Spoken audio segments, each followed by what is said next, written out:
New York Mets, 85 wins.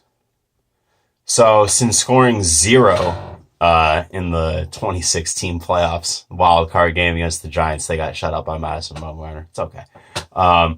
Since then, the Mets have not come particularly close with these last couple of teams.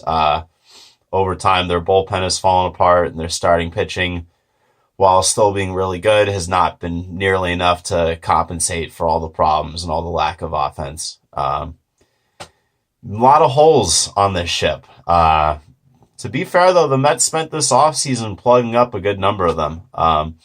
Previously, their bullpen ranked the third worst in ERA and second worst in FIP. It was a rough year, whether it was Swarzak or Gesellman. They lost a lot of games because of their bullpen. And they acquired one of the best closers in baseball from Seattle, Edwin Diaz, certainly a start. They brought back Jeurys Familia after they traded him at the deadline. They signed Justin Wilson. So, I mean, that's a good improvement potentially there. They got Robinson Cano in the Edwin Diaz deal. Jed Lowry they signed should be a boost for what was a pretty bad infield last year.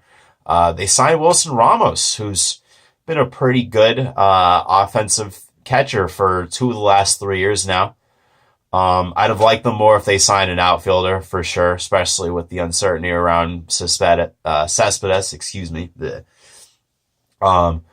And they're asking a lot from Pete Alonso, the new first baseman, drafted him second round, I think, in 2016.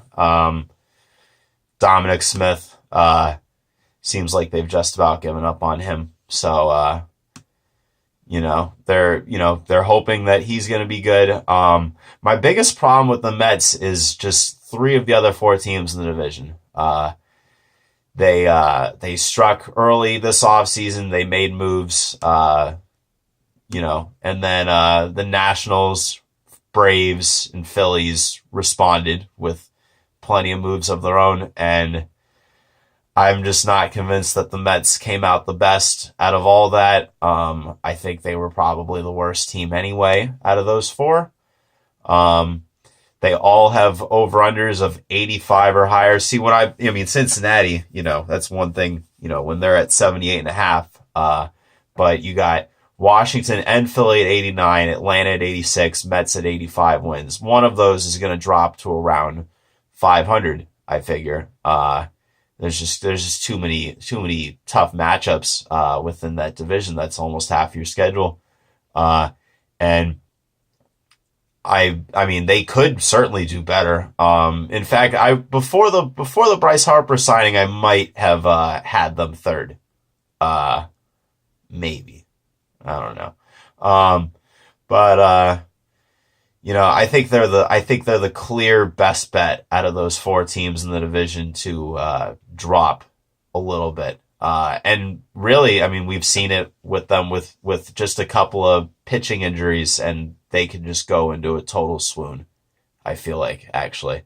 And with the history of Noah Syndergaard, lack of track record for Zach Wheeler, who I do like, though, Steven Matz, who I'm pretty lukewarm on,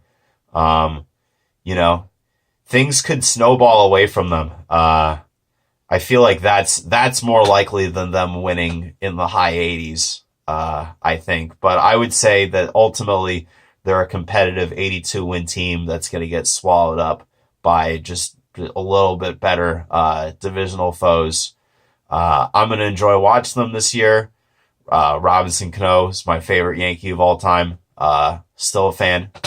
Hoping for the best.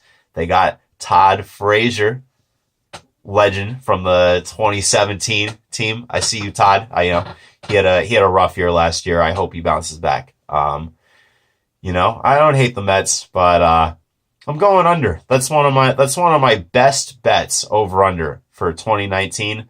The New York Mets at 85 wins. I'm going under on them. Thank you very much.